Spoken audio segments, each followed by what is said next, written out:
وَلَقَدْ يَسَّرْنَا الْقُرْآنَ لِلذِّكْرِ فَهَلْ مِن مُّدَّكِرٍ۔ السلام علیکم ورحمۃ اللہ وبرکاتہ۔ نحمدہ ونصلی علی رسولہ الکریم، اما بعد فاعوذ باللہ من الشیطان الرجیم، بسم اللہ الرحمن الرحیم۔ رب اشرح لی صدری ویسر لی امری واحلل عقدۃ من لسانی یفقہوا قولی واجعل لی وزیرا من اہلی۔ سورہ مبارکہ جو تلاوت کی گئی وہ سورہ عنکبوت سورہ نمبر 29، اس کی آیت نمبر 51 ہے، جو آیہ مبارکہ ہم نے تلاوت کی۔ اولم یکفیہم انا انزلنا علیک الکتاب یتلی علیہم ان فی ذلک لرحمۃ وذکری لقوم یؤمنون۔ کیا انہیں یہ کافی نہیں کہ ہم نے آپ صلی اللہ علیہ وسلم پر کتاب نازل فرمائی جو ان پر پڑھی جاتی ہے، ان پر تلاوت کی جاتی ہے، اس میں رحمت بھی ہے اور نصیحت بھی ہے ان لوگوں کے لیے جو ایمان لے آئے ہیں۔ قرآن آپ صلی اللہ علیہ وسلم کا سب سے بڑا معجزہ۔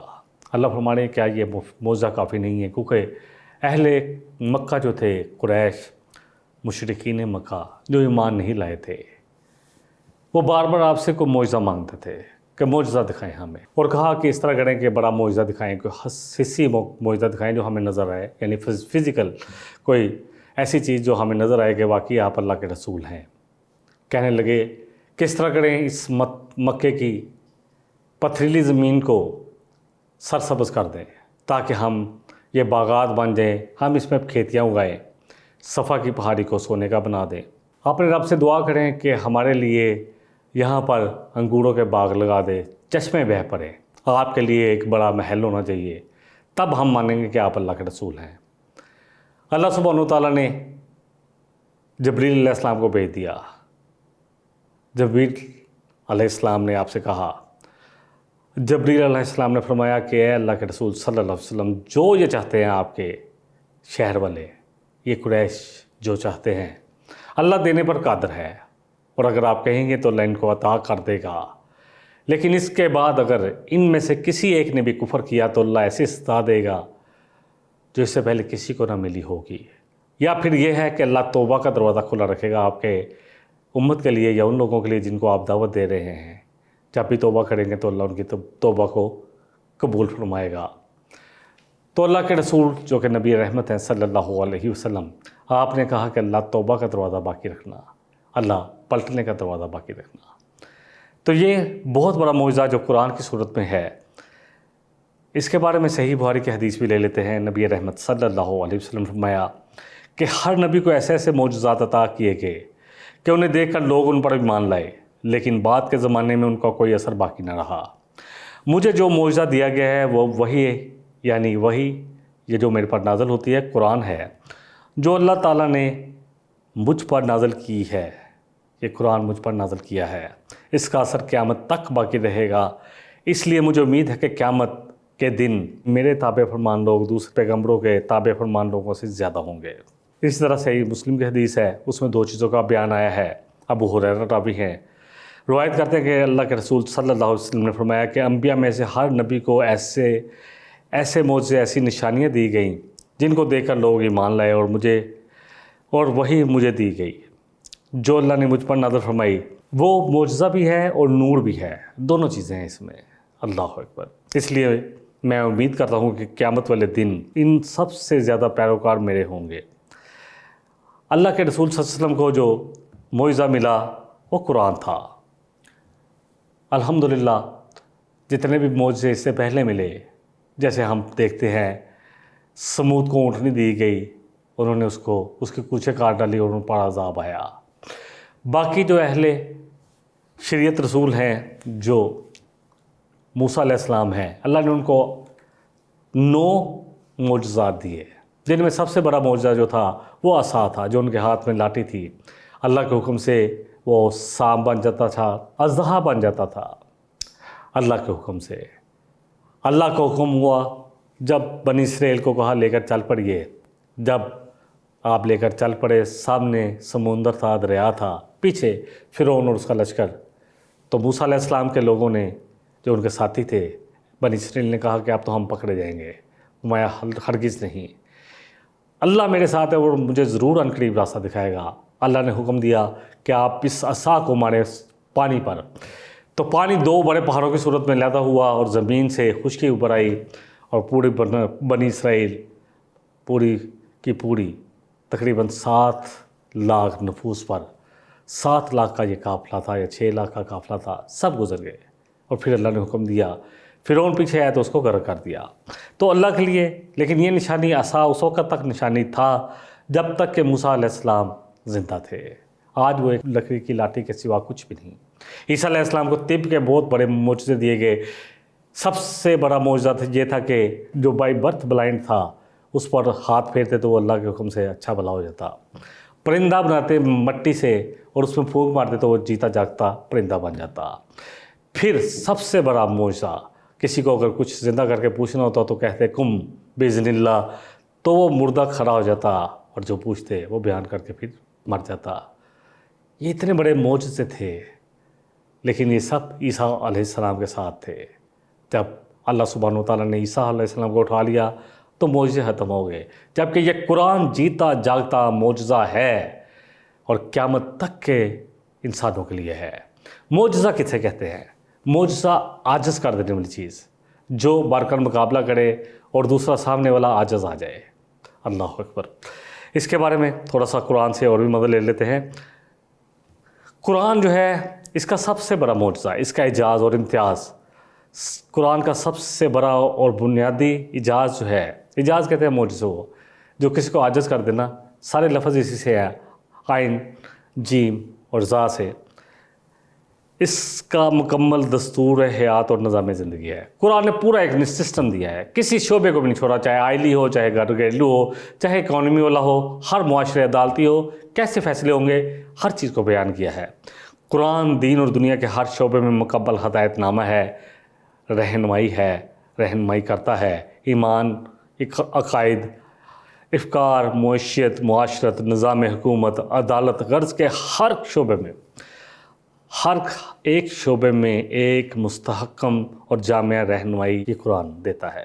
قرآن کا چیلنج ہے، مشرکین مکہ جو اپنے آپ کو بڑے خطیب سمجھتے تھے اور سمجھتے تھے کہ عربی زبان ہی ایک ایسی زبان ہے جس میں کوئی مدعا بیان کیا جا سکتا ہے، باقی تو اس کے سامنے تو باقی دوسری زبانیں تو سب کے سب عجمی ہیں، گنگ ہیں، وہ اپنا مدعا بیان ہی نہیں کر سکتی۔ عربی میں ایک لفظ تلوار کے لیے 100 لفظ استعمال ہیں۔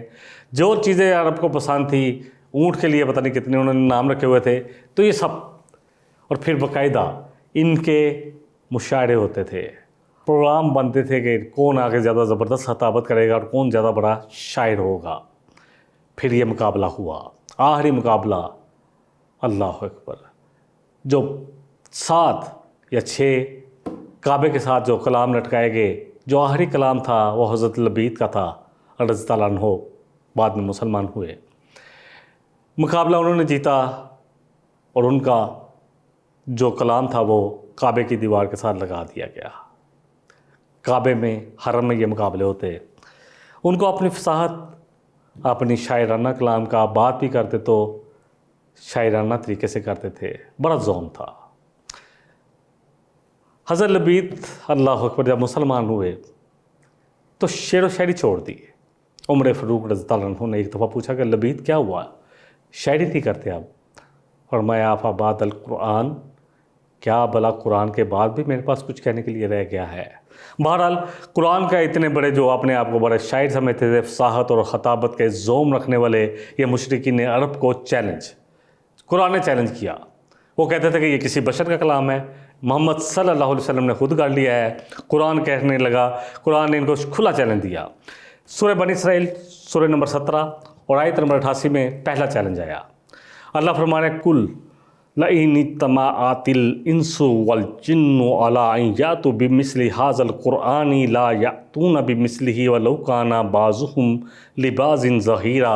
اے نبی صلی اللہ علیہ وسلم آپ کہیے، کہہ دیجئے کہ اگر تم تمام انسان و جن اس بات پر اکٹھے ہو جاؤ، تمام کے تمام انسان و جن، انس و جن جو ہیں اس بات پر اکٹھے ہو جائیں کہ اس جیسا قرآن لا دیں تو نہ لا سکیں گے۔ اگرچہ ایک دوسرے کے لیے سب کے سب مددگار بن جائیں، یعنی ساری دنیا کے انسان جن مل جائیں، اس جیسا کلام پیش کریں۔ اللہ نے یہ چیلنج دیا، پھر اس چیلنج کو اللہ نے تھوڑا سا شارٹ کیا، کم کیا کہ چلو پورا قرآن نہیں لاتے۔ سورہ ہود سورہ نمبر 11 آیت 13 میں اللہ فرما رہے ہیں ام یقولون افتراہ قل فأتوا بعشر سور مثلہ مفتریات وادعوا من استطعتم من دون اللہ ان کنتم صادقین۔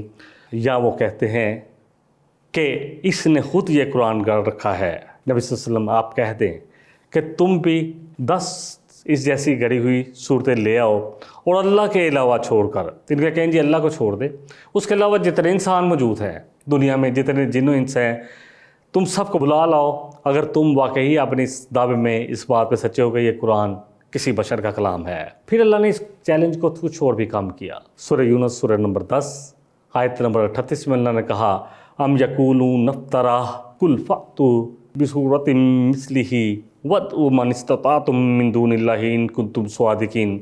کیا پھر بھی یہ لوگ کہتے ہیں کہ پیغمبر نے اسے یعنی اس قرآن کو اپنی طرف سے گڑھ لیا ہے؟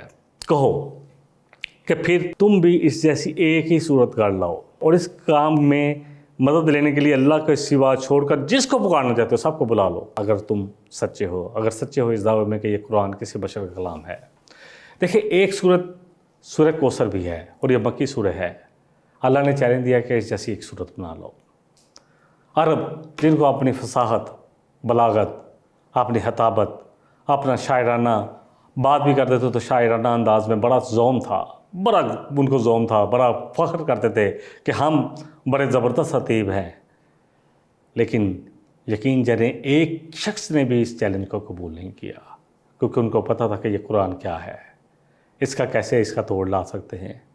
ضد، ہٹ درمی، سب سے بڑی بات کہ مال کی محبت، دنیا کی چاہ انہیں اسلام سے روکی ہوئی تھی، دین سے روکی ہوئی تھی۔ یہ چیلنج اللہ سبحانہ وتعالیٰ نے پھر قیامت تک کے انسانوں کے لیے اس چیلنج کو چھوڑ دیا۔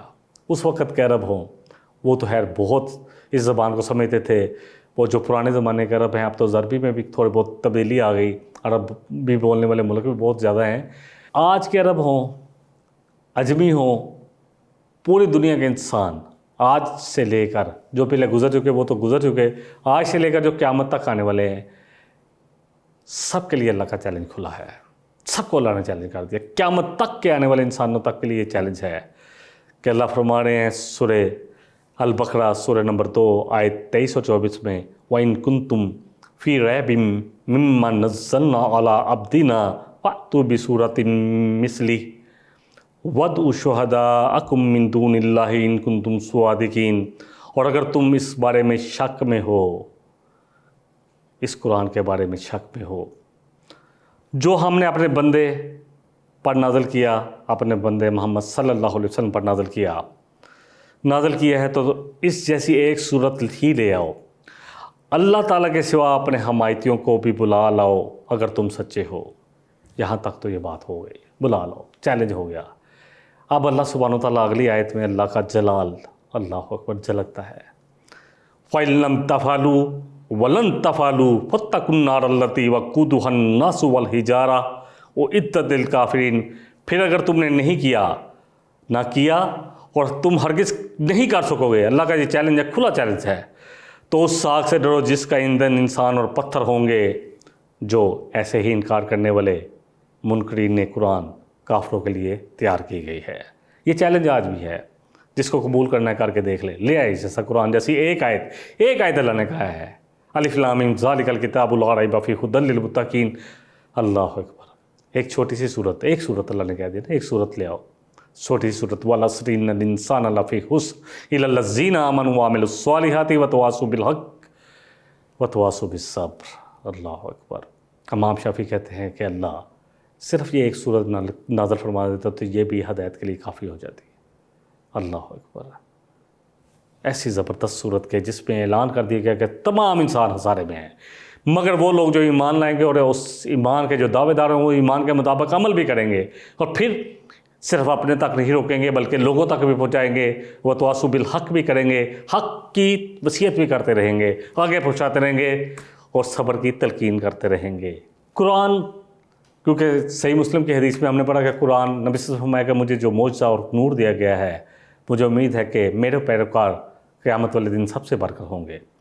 معجزے کے بارے میں ہم نے کچھ آیات لے لی، عاجز کرنے والی چیز۔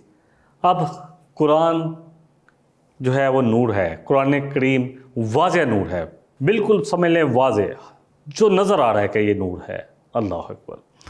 سورہ نساء سورہ نمبر 4 آیت 174 میں اللہ فرما رہے ہیں، یا ایھا الناس قد جاءکم برہان من ربکم وانزلنا الیکم نورا مبینا، کہ اے لوگو تمہارے پاس تمہارے رب کی جناب سے، تمہارے رب کی طرف سے ایک واضح دلیل آئی ہے، آ چکی ہے، اور ہم نے تمہاری جانب ایک واضح نور اتارا ہے۔ یہ نور ہے، یہ نور جس کے سینے میں اتر جائے اس کو بھی نوری کر دیتا ہے۔ یہ نور جس کے سینے میں اتر جائے، جس کو یہ مل جائے، پھر وہ اس نور کے ساتھ لوگوں کے درمیان چلتا ہے۔ اللہ سورہ انعام میں فرما رہے ہیں، 122 نمبر آیت ہے کہ بھلا وہ شخص جس کو اللہ نے یہ نور دیا ہو، قرآن کا نور دیا ہو، اور وہ اس کی روشنی میں زندگی گزارو اور اس لوگوں کے درمیان چلتا ہو، کیا اس شخص کی طرح ہو سکتا ہے جو اس نور سے انتا ہے؟ ایسے مردہ شخص کی طرح ہو سکتا ہے؟ پھر اللہ فرما رہے ہیں سورہ المائدہ سورہ نمبر 5 آیت نمبر 15 میں، قد جاءکم من اللہ نور و کتاب مبین، کہ اے نبی صلی اللہ علیہ وسلم آپ کے پاس اللہ کی طرف سے نور اور واضح کتاب آ چکی ہے۔ یہ واضح کتاب ہے، اے لوگوں تمہارے پاس اللہ کی جانب سے آ چکا ہے نور جو واضح کتاب ہے۔ سورہ ابراہیم سورہ نمبر 14 آیت 1 میں اللہ فرما رہے ہیں، الف لام را کتاب انزلناہ الیک لتخرج الناس من الظلمات الی النور باذن ربہم الی صراط العزیز الحمید۔ الف لام را، یہ کتاب ہے جس کو ہم نے اپنی طرف سے نازل کیا ہے تاکہ آپ لوگوں کو ان کے رب کے حکم سے اندھیروں سے نکال کر روشنی کی طرف لائیں، اس کتاب کے نور کے ساتھ۔ یہی ہے وہ نور جو جل رہا ہے، اس کے راستے کی طرف، جو سب سے، کس راستے کی طرف؟ اس اللہ کے راستے کی طرف، اس کے راستے کی طرف سب پر غالب ہے، العزیز، زبردست ہے، بے حد تعریف والا ہے۔ سورہ حدید سورہ نمبر 57 آیت 9 میں اللہ فرما رہے ہیں، هو الذی ينزل علی عبدہ آیات بینات لیخرجکم من الظلمات الی النور وان اللہ بکم لرؤوف رحیم۔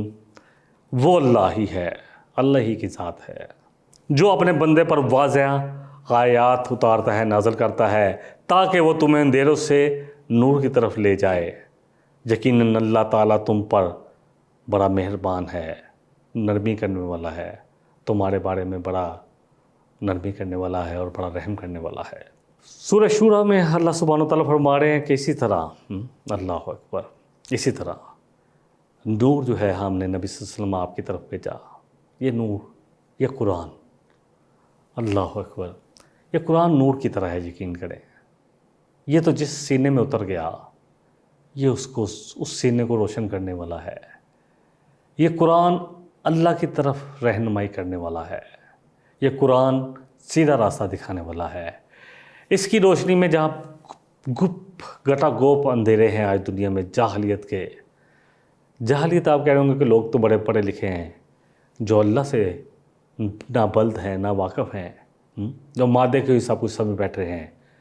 چاہے ہم مسلمان ہوں، ہم بھی سارے کا سارا بھروسہ ہمارا کس پر ہے؟ اکانومی ٹھیک ہو جائے گی تو ہم ٹھیک ہو جائیں گے، ہم یہ کر لیں جو یورپ والے کر رہے ہیں تو ہماری بھی ترقیاں ہو جائیں گی۔ اللہ اکبر، اچھی باتیں لینا کوئی منع نہیں ہے، لیکن ہم تو وہ تھے جنہوں نے ہسپانی یونیورسٹیوں میں جا کر ان کو پڑھایا تھا۔ آج کیا ہو گیا ہمیں؟ آج وہ ہم سے پڑھنے آتے تھے دور دور سے، اللہ اکبر، اسپین میں، جب مسلمانوں نے تقریباً 600 سال یا 800 سال حکومت کی۔ آج ہمارے بچے جاتے ہیں، جتنی ہماری کریم ہے باہر چلی جاتی ہے، کس لیے؟ دلائل تو بہت دیا جاتا ہے، جی وہاں سکون ہے، ہوگا سکون، میں اس پہ انکار کوئی نہیں ہے، وہاں قانون کی پاسداری بھی ہے، اسپیشلی کچھ ملکوں میں تو بہت اچھی پاسداری ہے، چاہے جاپان ہو، چاہے وہ ہو، وہاں جھوٹ بھی کم بولا جاتا ہے، ملاوٹ بھی کم ہے، سب باتیں اس میں کوئی شک نہیں، ہلاک ہے، لیکن اللہ سے وہ نابلد ہے۔ من چاہی زندگی گزار رہے ہیں، کچھ اخلاقیات ہیں، لیکن بے حیائی دیکھیں گے تو وہ آپ کو ایسی نظر آئے گی کہ اللہ اکبر۔ آج ٹرانسجینڈر ہو یا ہوموسیکچولیٹی ہو، سب کو ایک قانون دے دیا گیا، سب کو جائز قرار دے دیا، اللہ کی فطرت کے خلاف جا رہے ہیں، کتنا بڑا جرم۔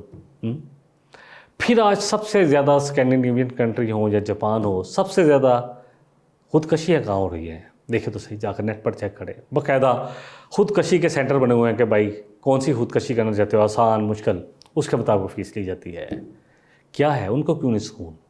اس لیے کہ سکون تو اللہ فرما رہے ہیں کہ آگاہ ہو جاؤ کہ سکون تو صرف اللہ کی اس نصیحت، اس قرآن، صرف اللہ کے ذکر میں ہی ہے۔ جتنا مرضی ہم دنیا میں اپنی کمائیاں کر لیں، کتنے امیر لوگ جو ہیں خودکشی کرتے ہیں۔ شاہ ایران کی بیٹی نے جب خودکشی کی تھی تو کیا کمی تھی؟ کس چیز کی کمی تھی؟ دنیا کا تو سارا مال و ثواب تھا، خوبصورتی، سب کچھ ملا تھا۔ آج جاپان والے جو اخلاق میں اتنے اچھے ہیں کہ سڑک پر آپ $1,00,000 پھینک دیں کوئی ہاتھ نہیں لگاتا، ایسے اخلاق، سب کے ساتھ اخلاق سے پیش آتے ہیں۔ لیکن سوسائٹ کا ریٹ وہاں دیکھ لیں۔ دیکھیں دونوں ہی چیزیں کرنی پڑیں گی۔ ہم نے لوگوں کو گائیڈ کرنا تھا، ہم اپنے فرض کو بھول چکے ہیں۔ اللہ اکبر۔ سورہ شعراء کی آیت نمبر 52 ہے، سورہ نمبر 45 ہے۔ وَكَذَلِكَ أَوْحَيْنَا إِلَيْكَ رُوحًا مِّنْ أَمْرِنَا مَا كُنْتَ تَدْرِي مَا الْكِتَابُ وَلَا الْإِيمَانُ وَلَٰكِنْ جَعَلْنَاهُ نُورًا نَهْدِي بِهِ مَن نَّشَاءُ مِنْ عِبَادِنَا وَإِنَّكَ لَتَهْدِي إِلَىٰ صِرَاطٍ مُّسْتَقِيمٍ۔ اور اسی طرح نبی صلی اللہ علیہ وسلم، ہم نے آپ کی طرح اپنی یہ روح کو اتارا، روح ہے، یہ زندگی ہے، قرآن یقین جانیں، اس حکم، اس روح کو اتارا۔ آپ اس سے پہلے یہ نہیں جانتے تھے کہ کتاب اور ایمان کیا چیز ہوتی ہے، آپ اس کی تلاش میں تھے، اللہ اکبر۔ لیکن ہم نے اس قرآن کو آپ پر نازل کیا، لیکن ہم نے اسے نور بنا دیا۔ اس کے ذریعے ہم اپنے بندوں میں سے جس سے چاہتے ہیں ہدایت دیتے ہیں۔ بے شک آپ راہ راست پر ہیں، راہ راست کی طرف رہنمائی کر رہے ہیں۔ وَإِنَّكَ لَتَهْدِي إِلَىٰ صِرَاطٍ مُّسْتَقِيمٍ۔ اس قرآن کی روشنی میں، اس مشعل کے ساتھ آپ 100% لوگوں کو جو لے کر چل رہے ہیں وہ ہدایت کا راستے ہے جس پر آپ لوگوں کو لے کر چلنے کی کوشش کر رہے ہیں۔ یہ قرآن ہی 100% ہدایت ہے۔ یہ قرآن، جس نے قرآن کے ساتھ بات کی، من قال بہ صدقہ ومن عامل بہ اجرا ومن حکم بہ عدل ومن دعا الیہ ہدی الی صراط مستقیم۔ ترمذی کی حدیث، نبی صلی اللہ علیہ وسلم کے الفاظ ہیں کہ جس نے قرآن سے بات کی اس نے سچ بات کی، حق کی بات کی۔ جس نے قرآن کے مطابق زندگی گزاری اس نے ضرور اللہ سے اجر پا لے گا۔ جس نے قرآن کے ساتھ فیصلہ کیا اس نے حق کا فیصلہ کیا، اور جس نے اس قرآن کو پکڑا اور لوگوں کو دعوت دی تو کسی اور کو کتنا فائدہ ہوتا ہے یہ تو اللہ ہی جانتے ہیں، لیکن اللہ اس کو ضرور ہدایت کا راستہ دکھا دیں گے۔ وآخر دعوانا ان الحمد للہ رب العالمین۔